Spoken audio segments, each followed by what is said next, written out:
প্রিয় ফ্রেন্ডস, আসসালামু আলাইকুম। এখন আমাদের গারলের খাদ্য তৈরি করা হচ্ছে, দেখতেছেন ভুসি দিছে, তারপরে খড় আছে, অ্যাঙ্কার ভুসি আছে, আর তারপরে ছোলা, এগুলো সব কিছু দিয়ে আর একটু লবণ দিয়ে এটা মিক্স করে খাওয়ানো হবে ছাগল আর ভেড়াকে। সবাইকে খাওয়াইতে পারেন। ছাগল এবং ভেড়া যে দুটা আছে, দুই প্রজাতির, এরাই খেতে পারে এটা বা ভালো খায়। এতে স্বাস্থ্য ভালো থাকে আর হজম শক্তিও ভালো থাকে।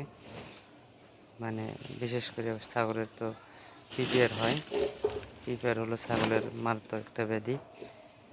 তো পিপিআরের মানে কাঁচা ঘাসের থেকেই পিপিআর হওয়ার সম্ভাবনা থাকে বেশি।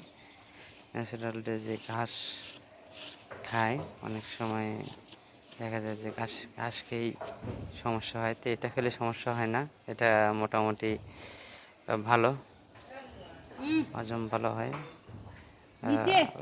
মানে লাটটা ঠিক থাকে। আমি গারলকে এটি খাওয়াই।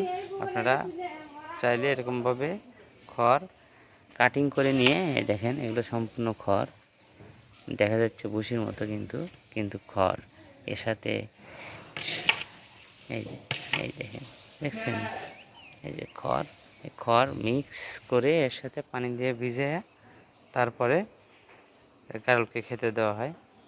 মোটামুটি খাবারটা স্বাস্থ্যসম্মত ও ভালো। এইভাবে চাইলে আপনারা খাবার পরিবেশন করতে পারেন ছাগল এবং গারলের জন্য, উভয়ের জন্যই ভালো। সবাই ভালো থাকবেন। আসসালামু আলাইকুম।